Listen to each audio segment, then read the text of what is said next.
Hi this is Sravani, welcome to business breakfast. దేశీయ stock మార్కెట్లో ఈ వారం పరిస్థితి ఎలా ఉండబోతుంది? అంతర్జాతీయ భౌగోళిక రాజకీయ ఉద్రిక్తతలు, పెరుగుతున్న క్రూడ్ ఆయిల్ ధరలు మార్కెట్పై ఎంత మేర ప్రభావం చూపనున్నాయి?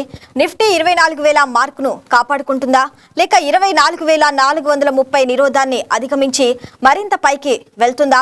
ఒకవైపు విదేశీ ఇన్వెస్టర్లు అమ్మకాలకు దిగుతుంటే, మరోవైపు దేశీయ సంస్థాగత మదుపర్లు కొనుగోళ్లతో మార్కెట్కు అండగా నిలుస్తున్నారు.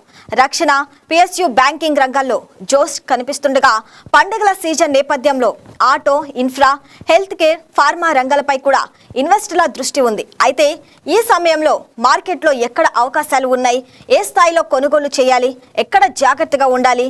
Zydus Life Sciences, Capston Services, ఇన్కాలో ఎలాంటి అదానీ పోర్ట్స్లో ప్రస్తుతం పెట్టుబడి అవకాశాలు ఎలా ఉన్నాయి? ఈ అంశాలన్నిటిపై పూర్తి విశ్లేషణ కోసం మనతో ప్రముఖ బిజినెస్ అనలిస్ట్ నరసింహరావు ఉన్నారు. ముందుగా సార్తో మాట్లాడదాం. నమస్తే sir. Good morning YKT viewers. Sir చెప్పండి, మరి ముందుగా ఈ వారం మార్కెట్ మొత్తం ట్రెండ్ ఎలా ఉండబోతుంది? అంటే నిఫ్టీ మద్దతు స్థాయిలను కాపాడుకుంటుందనే అంచనాపై మీ అభిప్రాయం ఏంటి అసలు? లాస్ట్ వీక్ మనం ఏంటంటే చూస్తే కనుక ఆల్మోస్ట్ 10 ట్రేడింగ్ సెషన్స్ వరకు డౌన్ మూవ్ తర్వాత వచ్చినటువంటి ఒక పుల్ బ్యాక్ ర్యాలీ ఏదైతే ఉందో అదైతే సస్టైన్ అవుతున్నది. అండ్ గతంలో వచ్చినటువంటి ఫుల్ గ్యాప్ అప్ ఏదైతే ఉందో ఆ గ్యాప్ అప్ లెవెల్స్ దగ్గర సపోర్ట్ తీసుకోవడం అనేటువంటిది కొంతవరకు శుభపరిణామం కింద చెప్పవచ్చు. రెండో పాయింట్ కింద చెప్పాల్సి వచ్చినప్పుడు అయితే కనుక ఆగస్టులో ఆల్మోస్ట్ 23,000 crores వరకు ఎఫ్ఐఎస్ అనేటువంటిది ఈక్విటీస్లోకి పంపించేయడం జరిగింది. సో ఇది ఇంకొక పాయింట్ కింద మనం చెప్పొచ్చు. సో ఇప్పుడు మనం కీలకంగా వాచ్ చేయాల్సినటువంటి అంశాలు ఏమైనా ఉన్నాయి అంటే కనుక నిఫ్టీ ఆగస్టు సిరీస్ నుంచి సెప్టెంబర్ సిరీస్కి రోల్ ఓవర్స్ ఇవాళ రేపు ఏదైతే మంత్లీ ఎక్స్పైరీస్ ఉన్నాయో సో కాంట్రాక్ట్ తాలూకా రోల్ ఓవర్స్ తాలూకా పొజిషనింగ్ ఎట్లా ఉంటుంది అనేటువంటిది ఒక పాయింట్ అయితే, రెండోది యుఎస్ మళ్ళీ టారిఫ్ వార్కి తెరదించినట్టుగా మనకైతే కనుక అనిపిస్తున్నది. ఎస్పెషలీ కెనడా మీద వాళ్ళు ఏదైతే టారిఫ్స్ ఆల్మోస్ట్ 50% టారిఫ్ వేయడం జరిగిందో, అట్ ద సేమ్ టైం మిగతా ఇరాన్ మీద శాంక్షన్స్ ఏవైతే చేస్తున్నారో దాని రిలేటెడ్ కైండ్ ఆఫ్ పాజిటివ్గా ఉన్నటువంటి, అంటే ఇరాన్తో సన్నిహిత సంబంధాలు ఉన్నటువంటి దేశాల మీద కూడా మరి కాస్త టారిఫ్ వేసేటువంటి అవకాశం ఉంది అనేటువంటి అంచనాలు ఏవైతే ఉన్నాయో దాని మీద కాస్త అన్సర్టనిటీ అనేటువంటిది పెరిగేటువంటి అవకాశం అయితే మనకు కనబడుతుంది. అండ్ క్రూడ్ ఆయిల్ గురించి మనం మాట్లాడుకుంటున్నప్పుడు అయితే కనుక ఆల్రెడీ ఈ లెగ్ ఆఫ్ ర్యాలీకి అయితే కనుక అప్ మూవ్ అనేటువంటిది ఆల్మోస్ట్ అయిపోయిందని చెప్పేసి అని అనుకోవచ్చు. మనకి ఏంటంటే 96 లెవెల్స్ నుంచి $100 మధ్యలో రెసిస్టెన్స్ ఏదైతే ఉందో సో దాన్ని హోల్డ్ చేస్తున్నది. కాబట్టి సో క్రూడ్ ఆయిల్ తాలూకా ఇంపాక్ట్ పెద్దగా ఉండకపోవచ్చు అన్లెస్ స్ట్రెయిట్ ఆఫ్ హార్మోజ్ మీద మళ్ళీ ఫర్దర్గా ఏదైనా బ్లాకేడ్ వచ్చి అప్పుడు ప్రైజెస్ మళ్ళీ పైకి వెళ్ళేటువంటి అవకాశం అయితే ఉంది. సో ఇక్కడ క్యూస్ మనం ఓవరాల్గా చూసుకుంటే కనుక కాస్త మిక్స్డ్ క్యూస్ కింద ఉన్నాయని చెప్పేసి అని మనం చెప్పుకోవచ్చు. యాజ్ పర్ ఇంటర్నేషనల్ క్యూస్ పరంగా డొమెస్టిక్ అయితే కనుక ప్రస్తుతానికి ఉన్నటువంటి monsoon related kind of progress చూస్తే కనుక అది కూడా కాస్త సానుకూలంగా ఉంది. బట్ ఇంకొక చిన్న ప్రాబ్లం ఏంటి అంటే కనుక నిత్యావసర సరుకుల ధరలు ఏవైతే ఉన్నాయో గణనీయంగా పెరుగుతున్నాయి. అంటే ఇన్ఫ్యాక్ట్ ఆర్బీఐ కూడా వాళ్ళు చెప్పడం ఏంటంటే ఇన్ఫ్లేషన్ కాస్త పెరిగేటువంటి అవకాశం ఉంటుంది. అది ఎప్పుడైతే పెరుగుతుందో ఆబ్వియస్లీ మేము కూడా వడ్డీ రేట్లు పెంచాల్సి వస్తుంది అని చెప్పేసి అని మొన్న జరిగినటువంటి మీటింగ్లో వాళ్ళు ఆల్రెడీ చెప్పడం జరిగింది. సో దానికి తోడుగా ఏంటంటే ఇప్పుడు ఉల్లిపాయల ధరలు చూసినా కూడా లేకపోతే మీకు పప్పుల ధరలు చూసినా కూడా ఏంటంటే ఆల్మోస్ట్ ఆర్ ఇన్ఫ్యాక్ట్ రైస్ తాలూకా ప్రైజెస్ చూసినా కూడా ఇవన్నీ కూడా ఏంటంటే ఆల్మోస్ట్ సిగ్నిఫికెంట్గా పెరిగాయి. సో ఇది అంత స్టేబుల్గా ఉంటే కనుక ఆబ్వియస్లీ ఇన్ఫ్లేషన్ రిస్క్స్ పెరిగేటువంటి అవకాశం ఉంటుంది. సో దానివల్ల మార్కెట్స్లో ఇంకాస్త వాలటాలిటీ పెరిగేటువంటి అంచనాలు అయితే ఉన్నాయని చెప్పేసి మనం చెప్పుకోవచ్చు. సార్, మరి నిఫ్టీ 24,430 నిరోధాన్ని అధిగమిస్తే తదుపరి కీలక స్థాయిలు ఎలా ఉంటాయి? అంటే మరి అదే సమయంలో 24,000 దిగువకు వెళ్తే ఎలాంటి పరిస్థితిని చూడొచ్చు అంటారు?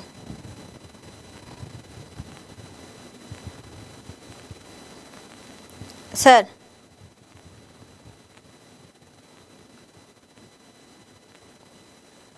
నరసింహరావు గారు.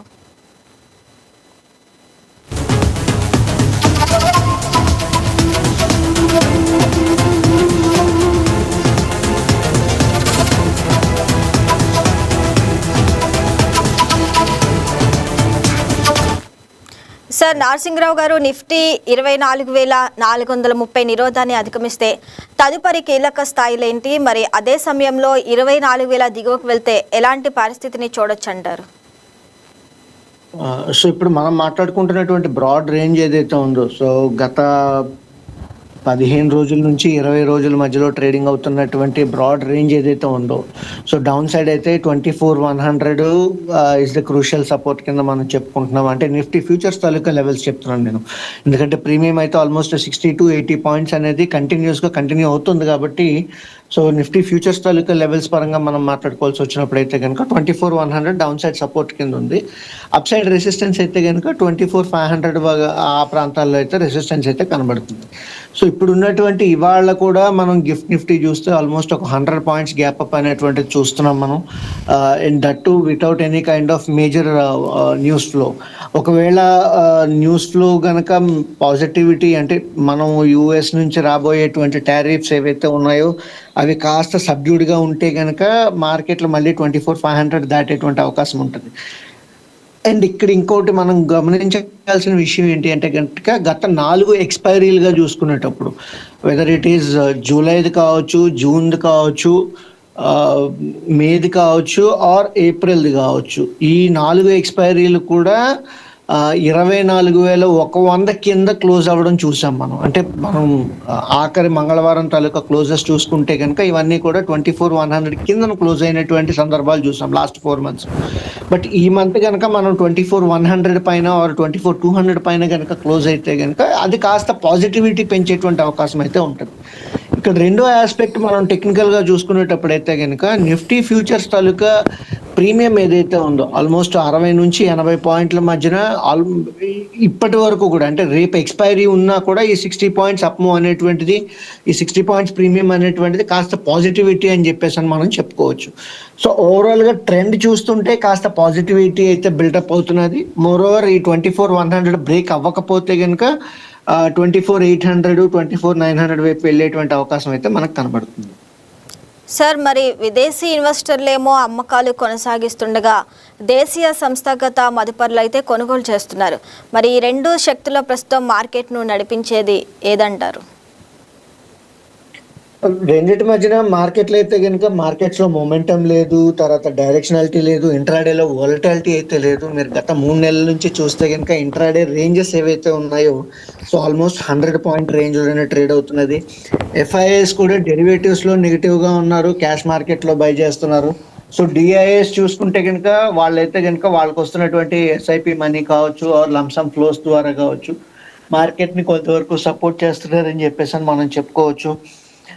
సో ఏదేమైనా సరే ఈ రెండిటి మధ్యన టగ్ ఆఫ్ వార్తో పాటు ఓవరాల్గా మార్కెట్లో మొమెంటం అనేటువంటిది లేదు అని చెప్పేసి మనం చెప్పుకోవచ్చు. ఒకవేళ ఇంట్రాడే చార్ట్లో కానీ వీక్లీ చార్ట్లో కానీ చూస్తే కనుక రోజు మొత్తానికి నిఫ్టీ ఒక 60-70 పాయింట్లు మూవ్ అవ్వాలి అంటే కనుక చాలా కష్టం మీద మూవ్ అవుతున్నది. అండ్ అది కూడా ఏంటంటే 3:15 తర్వాత వస్తున్నటువంటి క్లోజింగ్ ఆప్షన్ సెషన్లోనే కాస్త మూవ్మెంట్ వస్తున్నది తప్పించి త్రూ అవుట్ ద డే అయితే కనుక ఇంట్రాడే వాలటాలిటీ అనేటువంటిది చాలా తగ్గింది. So in fact India VIX levels మీరు చూసుకుంటే కనుక 11 or 10.5 నుంచి 11.5 మధ్యలోనే ట్రేడ్ అవుతున్నది కాబట్టి హ్యూజ్ వాలటాలిటీ అయితే కనుక లేదు. సో ఇప్పుడు ఇన్స్టిట్యూషనల్ ఫ్లోస్ గురించి మనం మాట్లాడుకుంటున్నాం కాబట్టి ఈ రెండింటికి కౌంటర్ బ్యాలెన్స్ అవడం వల్ల మార్కెట్స్లో మేజర్ మొమెంటం అనేటువంటిది రావట్లేదు అని చెప్పేసి మనం చెప్పుకోవచ్చు. మరి పండగ సీజన్ నేపథ్యంలో ఆటో కానీ, ఇన్ఫ్రా కానీ, ఫార్మా రంగాల్లో ఏది ఇన్వెస్టర్లకు బెస్ట్ చాయిస్గా ఉండబోతుంది? సో ఓవరాల్గా ఇక్కడ మనం చూసుకునేటప్పుడు రేట్ సెన్సిటివ్స్ ఏవైతే ఉన్నాయో వాటిలోనే కాస్త మొమెంటం బిల్డప్ అయ్యేటువంటి అవకాశం అయితే ఉంటుంది, అంటే మీరు చెప్పినట్టుగా చూసుకున్నటువంటి సిచ్యువేషన్లో. బట్ ఇక్కడ ఇంకొక రకంగా మనం ఆలోచించాల్సి వచ్చినప్పుడు అయితే ఇన్ఫ్లేషన్ ఎప్పుడైతే పెరుగుతూ ఉంటుందో, అంటే మనకు నిత్యావసర ఖర్చులు ఏవైతే పెరుగుతూ ఉంటాయో, సో ఆబ్వియస్గా మనం సేవింగ్ అనేటువంటిది తగ్గిస్తూ ఉంటాము, లేకపోతే డిస్క్రిషనరీ స్పెండింగ్ ఏదైతే ఉంటుందో అది కూడా కాస్త తగ్గించేటువంటి అవకాశం ఉంటుంది. కాబట్టి సో ఇప్పుడు మనం అనుకుంటున్నటువంటి పాజిటివ్ ఎన్విరాన్మెంట్ ఓవరాల్గా ఆన్ గ్రౌండ్లో ఆటో సేల్స్ నెంబర్స్ ద్వారా కావచ్చు, అంటే రాబోయే రోజుల్లో లేకపోతే గోల్డ్ సేల్స్ తాలూకా నెంబర్స్ కావచ్చు, ఇవన్నీ ఎంతవరకు పాజిటివ్గా ఉంటాయి అనేటువంటి మాట మనం కీలకంగా చూడాల్సినటువంటి అవసరం. ఇది కాకుండా ఇప్పుడు గవర్నమెంట్ పిఎల్ఐ అంటే policy linked incentive or performance linked incentive schemes అనేటువంటి మళ్ళీ లాంచ్ చేయడం జరిగింది కాబట్టి దాని రిలేటెడ్ కైండ్ ఆఫ్ స్టాక్స్లో కాస్త మొమెంటం వచ్చేటువంటి అవకాశం అయితే మళ్ళీ మనకు కనబడుతున్నదని చెప్పేసి అని చెప్పుకోవచ్చు మనం. సార్ మరి ఇన్ఫ్రాస్ట్రక్చర్ రంగంలో ఆర్డర్ బుక్ కానీ ప్రభుత్వ వ్యయం నేపథ్యంలో అవకాశాలు ఎలా ఉన్నాయి? సో ఇన్ఫ్రాస్ట్రక్చర్లో టాప్ ఇన్ఫ్రా కంపెనీస్ ఏవైతే ఉన్నాయో వాటి తాలూకా ఆర్డర్ బుక్ అయితే కనుక కాస్త స్ట్రెంతీగా ఉంది అని చెప్పేసి అని లాస్ట్ క్వార్టర్ రిజల్ట్స్లో మనం చాలా కంపెనీస్లో అయితే చూడడం జరిగింది. So again it is stock specific are company specific kind of valuations పరంగా కావచ్చు, లేదంటే వాటి తాలూకా టెక్నికల్స్ లెవెల్ పరంగా చూసుకొని వాటిలో ఇన్వెస్ట్ చేసుకోవాల్సినటువంటి సందర్భం ఉందని చెప్పేసి అని చెప్పవచ్చు. అండ్ గవర్నమెంట్ స్పెండింగ్ వచ్చేటప్పుడు అయితే కనుక మేజర్గా రోడ్స్ మీద, పోర్ట్స్ మీద and at the same time airports మీద కాస్త శ్రద్ధ అనేటువంటి చూపించడం జరుగుతున్నది కాబట్టి సో వీటి రిలేటెడ్ కైండ్ ఆఫ్ స్టాక్స్ ఏవైతే ఉన్నాయో, అంటే ఆ బిజినెస్ మోడల్స్ ఏవైతే రన్ చేస్తున్నాయో వాటిల్లో అయితే కనుక మీకు కొంత బయింగ్ అనేటువంటిది ఎమర్జ్ అవుతున్నది అని చెప్పేసి అని మనం చెప్పుకోవచ్చు. మరి అదానీ పోర్ట్స్ గత ఏడాది ఆరంభం నుంచి సుమారు 62% రాబడి ఇచ్చింది. మరి ఇంత ర్యాలీ త్వరగా కూడా కొనుగోలు చేసే అవకాశం ఉందా? స్టాక్ స్పెసిఫిక్ క్వైరీస్ అయితే కనుక generally we don't ten to give a view, ఎందుకంటే వ్యూవర్స్ దాన్ని ఏంటంటే బయింగ్ కింద కానీ సెల్లింగ్ కింద రికమెండేషన్ తీసుకునేటువంటి అవకాశం ఉంటుంది కాబట్టి so latest try to be on to the sector స్పెసిఫిక్గా కావచ్చు, లేకపోతే ఇండెక్స్ స్పెసిఫిక్గా we'll try to discuss. Sir మరి ప్రస్తుత పరిస్థితుల్లో మార్కెట్లో కరెక్షన్ వచ్చే అవకాశాలు ఎంతవరకు ఉన్నాయంటారు? మనకి మేజర్గా ఉన్నటువంటి న్యూస్లో ఇప్పుడు మనం మాట్లాడుకున్నది అయితే కనుక యుఎస్ టారిఫ్స్ తాలూకా ఒక అన్సర్టనిటీ మళ్ళీ కొత్తగా ప్రారంభమైంది కాబట్టి, and at the same time ఇరాన్తో సంధి ఇప్పుడు అప్పుడే కుదిరేటువంటి అవకాశం లేదు అనేటువంటి పద్ధతుల్లో యుఎస్ వాళ్ళు కూడా చెప్తున్నారు కాబట్టి సో ఈ రెండు మేజర్ పారామీటర్స్ మనం చూసుకునేటప్పుడైతే కరెక్షన్ పెద్దగా వచ్చేటువంటి అవకాశం అయితే కనబడట్లేదు. అయితే దేశీయంగా మనం చూస్తున్నటువంటి ఈ ఇన్ఫ్లేషన్ పెరిగేటువంటి ఛాయలు ఏవైతే ఉన్నాయో అది కనుక ఇంకాస్త బలపడింది అంటే కనుక అప్పుడు కొంతవరకు రిటైల్ మనీ ప్రాఫిట్ బుకింగ్కి తీసుకునేటువంటి అవకాశం ఉంటుంది. దానివల్ల అప్పుడేమవుతుంది అంటే మార్కెట్స్లో మనకి కాస్త సబ్డ్యూడ్ మూవ్స్ వచ్చేటువంటి అవకాశం అయితే ఉంటుంది. ఓవరాల్గా లార్జ్ క్యాప్లో అయితే కనుక మీకు ఉన్నటువంటి ఎఫ్ఐఐ హోల్డింగ్ ఆర్ డెరివేటివ్స్లో నెగిటివ్ పొజిషనింగ్ వల్ల అయితే కనుక ఆల్మోస్ట్ ఇంకా 10% కిందే ఉన్నాము. బట్ మిడ్ అండ్ స్మాల్ క్యాప్లో ఇండెక్సెస్ ఏవైతే ఉన్నాయో ఆల్రెడీ ఆల్ టైమ్ హైస్ దగ్గర ట్రేడ్ అవుతున్నాయి కాబట్టి సో వాటి పరంగా చూసుకునేటప్పుడు అయితే కనుక స్ట్రెంత్ ఇప్పుడు అప్పుడే బయటకు వచ్చేటువంటి అవకాశం అయితే మనకు కనబడట్లేదు. ఈ లాంగ్ రన్ ఏదైతే అంటే ఈ బుల్ రన్ ఏదైతే ఉందో ఆ బుల్ రన్ ఇంకా కంటిన్యూ అయ్యే అవకాశాలు అయితే మిడ్ అండ్ స్మాల్ క్యాప్స్ ఇండెక్సెస్లో అయితే మనకు కనబడుతుంది. సార్ మరి డిఫెన్స్ స్టాక్స్లో ర్యాలీ ఇంకా కొనసాగుతుందంటారా? సో అగైన్ ఇది సెక్టర్ స్పెసిఫిక్గా మనం మాట్లాడుకోవాల్సి వచ్చినప్పుడు అయితే కనుక వాటిల్లో ఇప్పుడు especially aerospace related kind of వాటిలో కొత్త మూమెంటం అనేటువంటి స్టార్ట్ అవుతున్నది కాబట్టి and at the same time defence spending ఏదైతే ఉందో సో దాంట్లో కూడా అంటే మేజర్ అనౌన్స్మెంట్స్ అయితే లేవు కానీ బట్ ఓవరాల్గా మార్కెట్లో ఈ బుల్లిష్నెస్ అనేటువంటిది కంటిన్యూ అవుతున్నది కాబట్టి as a special sector and theme కింద ఈ బుల్ మార్కెట్ తాలూకా ఓవరాల్గా చూసుకున్నా కూడా ఇవి ఎప్పటి నుంచో ర్యాలీలోనే ఉన్నాయి కాబట్టి ఆ ర్యాలీలో వచ్చినటువంటి కరెక్షన్ తర్వాత మళ్ళీ కొత్త ర్యాలీ అనేటువంటిది స్టార్ట్ అవుతున్నదని చెప్పేసి మనం చెప్పుకోవచ్చు. మరి ప్రస్తుత మార్కెట్ ర్యాలీ నిలబడుతుందా లేక ప్రాఫిట్ బుకింగ్ వచ్చే అవకాశం ఉందా? సో ఇప్పుడు ఉన్నటువంటి సిచ్యువేషన్లో అయితే కనుక మనకు 24,500 దాటేటువంటి అవకాశాలు కూడా పెద్దగా ఏం కనబడట్లేదు. అంటే నిఫ్టీ ఫ్యూచర్ తాలూకా లెవెల్స్ మనం పరంగా మాట్లాడుకోవాల్సి వస్తే 24,500 24,600 లెవెల్స్ ఇమీడియట్గా దాటేటువంటి అవకాశం కనబడట్లేదు. And at the same time down side అయితే కనుక మనకి 24,300 దగ్గర సపోర్ట్ లెవెల్స్ ఉన్నాయి కాబట్టి ఆ సపోర్ట్ లెవెల్స్ బ్రీచ్ అయ్యేటువంటి అవకాశం కూడా కనబడట్లేదు. ఓవరాల్గా అయితే కనుక వాలటాలిటీ తక్కువ ఉంది, వాల్యూమ్స్ అయితే బాగానే ఉన్నాయి, క్లోజింగ్ ఆప్షన్ సెషన్ తాలూకా ఇంపాక్ట్ ఇంకా అట్లానే ఉంది కాబట్టి సో ఓవరాల్గా బ్రాడ్ లెవెల్లో మనం మాట్లాడుకోవాల్సి వచ్చినప్పుడు అయితే కనుక మేజర్ మొమెంటం అయితే కనుక వచ్చేటువంటి అవకాశం కనబడట్లేదు అన్లెస్ పాజిటివ్ ట్రిగ్గర్ వచ్చి లేదు గ్లోబల్గా కూడా డైరెక్షన్ ప్రో ఈక్విటీ సైడ్ ఉంది అనుకుంటే కనుక అంటే రిస్క్ ఆన్ ట్రేడ్ ఉంది అంటే కనుక then we can try to see that okay అప్పుడు ర్యాలీ కంటిన్యూ అయ్యే అవకాశం ఉంది ఆర్ ట్రెండింగ్ నేచర్ వచ్చే అవకాశం ఉంటుందని చెప్పేసి మనం చెప్పుకోవచ్చు. మరి ఈ వారం ఇన్వెస్టర్లు ఏ రంగాలపై ప్రత్యేకంగా దృష్టి పెట్టాలంటారు? సో అది సెక్టర్ స్పెసిఫిక్ కన్నా కూడా ఏంటంటే స్టాక్ స్పెసిఫిక్ ఆపర్చునిటీస్ అయితే కనుక వాళ్ళకి కనబడుతూ ఉంటాయి. ఎందుకంటే రోల్ ఓవర్స్ అనేటువంటివి రేపటితో అయిపోతాయి కాబట్టి ఏ స్టాక్స్లో హెవీ రోల్ ఓవర్స్ వచ్చాయి అనేటువంటి విషయం అనేటువంటిది రేపు డెరివేటివ్ రిపోర్ట్ చూసిన తర్వాత మనకు క్లారిటీ కొంతవరకు వస్తుంది కాబట్టి ఓవరాల్గా సెక్టర్ స్పెసిఫిక్ అన్నా కూడా ఏంటంటే స్టాక్ స్పెసిఫిక్ ఆపర్చునిటీస్ ఏవైతే ఉంటాయో వాటిలో ఉండడం మంచిదని చెప్పేసి మనం చెప్పొచ్చు. మరి కొత్త ఇన్వెస్టర్లు ప్రస్తుత మార్కెట్లో ఏ స్థాయిలో ఎంట్రీ తీసుకోవడం మంచిదంటారు? బ్రాడ్ లెవెల్లో మాట్లాడుకోవాల్సి వచ్చినప్పుడు అయితే కనుక ఇక్కడ ఐదర్ హ్యూజ్ క్రాక్స్ కనబడట్లేదు and at the same time huge momentum taluka up moves కూడా ఏమీ కనబడట్లేదు కాబట్టి సైడ్ వేస్ టు కన్సాలిడేషన్ ఫేస్లో ఉంది కాబట్టి slow and steady accumulation staggered మేనర్లో బై చేసుకోవచ్చు అని చెప్పేసి అనేది ఒకేసారి లంసమ్ ఇన్వెస్ట్మెంట్ అంతా ఒకే రోజు పెట్టాల్సినటువంటి అవసరం లేకుండా రాబోయేటువంటి 2-3 నెలల్లో వాళ్ళకు ఉన్నటువంటి స్టాగర్డ్ ఇన్వెస్ట్మెంట్స్ అంటే ఇన్వెస్ట్మెంట్ని స్టాగర్డ్ మేనర్లో బై చేసుకోవచ్చు. స్టాక్ స్పెసిఫిక్ అండ్ కొన్ని సెక్టార్ స్పెసిఫిక్లో ఉన్నటువంటి స్ట్రాంగెస్ట్ స్టాక్స్ ఏవైతే ఉన్నాయో వాటిని ఐడెంటిఫై చేసుకొని పోర్ట్ఫోలియో బిల్డ్ చేసుకోవచ్చు అని చెప్పేసి మనం చెప్పొచ్చు. అంటే మరి జియో పొలిటికల్ టెన్షన్స్ పెరిగితే బంగారం వైపు పెట్టుబడులు మళ్ళీ అవకాశం ఉందా?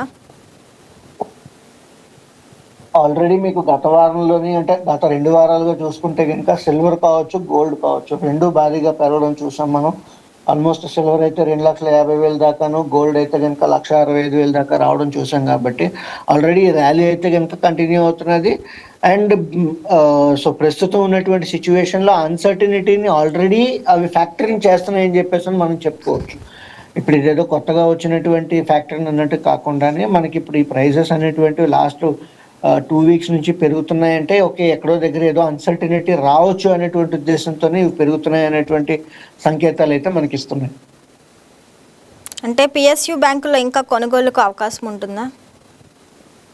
సో ఓవరాల్ బ్యాంకింగ్ రంగంలో చూసుకునేటప్పుడైతే కనుక బోత్ ప్రైవేట్ అండ్ పిఎస్యు బ్యాంక్స్లో కాస్త bottom fishing kind of patterns అయితే ఎమర్జ్ అవుతున్నాయి. ఒకవేళ నిఫ్టీ కనుక 24,100 ఆర్ 24,000 లెవెల్స్ హోల్డ్ చేసి పైకి వెళ్లాల్సి వస్తే కనుక ఖచ్చితంగా బ్యాంకింగ్ అండ్ ఎన్బిఎఫ్సి రంగాల తాలూకా సపోర్ట్ అయితే చాలా రిక్వైర్మెంట్ అయితే ఉంటుంది. ఎందుకంటే because they are the Nifty heavy weights అని చెప్పేసి అని మనం మాట్లాడుకుంటూ ఉంటాం. ఎందుకంటే నిఫ్టీలో ఆల్మోస్ట్ 40% ఆఫ్ వెయిటేజ్ అయితే కనుక బ్యాంక్స్కి ఉన్నాయి కాబట్టి ఒకవేళ ఇంకా పైకి వెళ్లాల్సి వచ్చినప్పుడు అయితే కనుక ఖచ్చితంగా బ్యాంక్స్ తాలూకా సపోర్ట్ అయితే రిక్వైర్మెంట్ అయితే ఉంది. దానికి అనుగుణంగానే ప్రస్తుతానికి బాటమింగ్ అవుట్ కైండ్ ఆఫ్ ప్యాటర్న్స్ అయితే ఫామ్ అవుతున్నాయి. సో ఫాలో ఆన్ సెల్లింగ్ రాకపోతే కనుక కాస్త పుల్ బ్యాక్ ర్యాలీస్ వచ్చే అవకాశం అయితే మనకు కనబడుతున్నాయి. మరి ఈ వారం మార్కెట్లో బుల్ రన్ కొనసాగుతుందంటారా ఇంకా? సో ప్రస్తుతానికి ఒకవేళ మనం ఒక స్ట్రాటజీ కింద ఇవ్వాల్సి వచ్చినప్పుడైతే ఇవాళ గిఫ్ట్ నిఫ్టీ తాలూకా గ్యాప్ అప్ ఓపెనింగ్ కూడా మనం చూసుకుంటాము. ఆ గ్యాప్ అప్ ఓపెనింగ్ తర్వాత అది ఎంతవరకు సస్టైన్ అవుతుంది, గ్యాప్ ఫిల్ అవ్వకుండా ఎంతవరకు ఉంటుంది అనేటువంటి ధోరణి చూసుకునేటప్పుడు నెక్స్ట్ వీక్ తాలూకా నిఫ్టీలో అయితే కనుక బుల్ కాల్ స్ప్రెడ్స్ ఏవైతే ఉంటాయో వాటిని బిల్డ్ చేసుకోవచ్చు. ఎగ్జాంపుల్ స్ట్రైక్ వైజ్ చెప్పాల్సి వచ్చినప్పుడైతే కనుక 24,500 కాల్ని బై చేసుకోవడం, 24,700 కాల్ని సెల్ చేసుకోవడం అని చెప్పేసి మనం చెప్తూ ఉంటాము. అండ్ కాస్త అగ్రెసివ్ ట్రేడర్స్ ఎవరైనా ఉంటే కనుక 24,300 పుట్ ఆప్షన్ని రైట్ చేసుకొని 24,000 పుట్ ఆప్షన్ని బై చేసుకోవచ్చు అని చెప్పేసి మనం చెప్తూ ఉంటాం. అంటే రేపటి ఎక్స్పైరీ కాదు, మళ్ళీ మంగళవారం తాలూకా ఎక్స్పైరీ. సార్ మరి డిఫెన్స్ స్టాక్స్లో ర్యాలీకి బ్రేక్ పడుతుందంటారా? సో ఆల్రెడీ ఇందాక వచ్చినటువంటి డిస్కషన్లో వాటిని కంటిన్యూ అయ్యే అవకాశాలు అయితే మనకు ఉన్నాయని చెప్పేసి మనం చెప్తున్నాం. అంటే ఈ ఎగ్జిస్టింగ్ బుల్ రన్ ఏదైతే గత 2 సంవత్సరాలుగా ఉన్నటువంటి బుల్ రన్లో మనం ఏంటంటే వన్ ఆఫ్ ద లీడర్స్ కింద or one of the strongest sectors కింద ఈ డిఫెన్స్ స్టాక్స్ అయితే ఉన్నాయని చెప్పేసి మనం మాట్లాడుకుంటున్నాం కాబట్టి దాంట్లో ఈ ర్యాలీ అయితే ఇంకా ప్రస్తుతానికి కంటిన్యూ అయ్యే అవకాశాలు అయితే కనబడుతుంది. మరి మార్కెట్లో అమ్మకాల ఒత్తిడి ఇంకా పెరుగుతుందా? మనకి ఏంటంటే గ్లోబల్గా ఉన్నటువంటి పారామీటర్స్ ఏవైతే ఉన్నాయో సో అన్సర్టనిటీ ఏదైతే ఉందో so that is one of the crucial parameter కింద మనం చూస్తున్నాము. ఎందుకంటే ఎఫ్ఐఎస్ అయితే ఆగస్ట్లో కూడా డబ్బులు అయితే పెట్టడం జరిగింది ఇండియన్ ఈక్విటీస్లో. డెరివేటివ్స్లో అయితే వాళ్ళు ఎలాగా హెడ్జ్ చేసుకొని నెగిటివ్గా ఉన్నారు. బట్ ఓవరాల్గా మార్కెట్లో క్రాష్ అవ్వాలి అనుకునేటప్పుడు ఇందాక మనం మాట్లాడుకున్నటువంటి inflation will be a very crucial one and at the same time monsoon progress is the second parameter. Third వచ్చేటప్పుడైతే ఇంకా టారిఫ్స్ అన్సర్టనిటీ ఏదైతే ఉందో that will be the focused one అని చెప్పేసి అని ఈ 3 మేజర్ కారణాల వల్ల మనకు మార్కెట్స్లో వాలటాలిటీ ఆర్ అన్సర్టనిటీ పెరిగేటువంటి అవకాశం అయితే ఉంది అని చెప్పేసి అని చెప్పచ్చు. సార్ ఫైనల్గా ఇన్వెస్టర్లకు మీరు ఇచ్చే సలహా ఏంటి? లాంగ్ రన్ ఇన్వెస్టర్స్ ఎవరైతే ఉంటారో they can continue to hold the equities as an asset class. ప్రస్తుతానికి కంగారు పడాల్సినటువంటి అవసరం అయితే లేదు. And at the same time me asset allocation ఏదైతే ఉందో ఒకసారి సెబీ రిజిస్టర్డ్ ఇన్వెస్ట్మెంట్ అడ్వైజర్స్ ఎవరైనా ఉంటే కనుక వాళ్ళని సంప్రదించుకొని మీ లక్ష్యాలకు అనుగుణంగా అసెట్ అలొకేషన్ని పెట్టుకోవడం చాలా మంచిదని చెప్పొచ్చు. రెండో పాయింట్ వచ్చేటప్పుడైతే కనుక ఫ్రెష్గా మార్కెట్స్లో ఎవరైనా ఇన్వెస్ట్ చేద్దాం అనుకుంటున్నప్పుడైతే కనుక లార్జ్ మిడ్ అండ్ స్మాల్ క్యాప్స్లో ఈక్వల్ వెయిట్స్ కింద కావచ్చు, లేదు అనుకుంటే కాస్త over weight towards mid and small క్యాప్స్లో పెట్టుకొని ఇన్వెస్ట్ చేసుకోవచ్చు అని మనం చెప్తున్నాము. And at the same time మార్కెట్స్లో వోలటాలిటీ ఆర్ అన్సర్టనిటీ పెరుగుతున్నది అనుకున్నటప్పుడైతే కనుక వాళ్ళ పోర్ట్ఫోలియోస్ని ఐదర్ ఆప్షన్స్ ద్వారా హెడ్జ్ చేసుకోవచ్చు, whether it can be through call writing ద్వారా కావచ్చు, లేదంటే పుట్ బయింగ్ ద్వారా కావచ్చు. వాళ్ళకు ఉన్నటువంటి పోర్ట్ఫోలియోని హెడ్జ్ చేసుకోవడానికి అయితే కనుక మనం అయితే సలహాలు ఇస్తూ ఉంటాం. రైట్ నరసింహరావు గారు, మళ్ళీ రేపటి బిజినెస్ బ్రేక్ఫాస్ట్లో మళ్ళీ కంటిన్యూ చేద్దాం. Thank you sir. That's all for now. Keep watching YK News.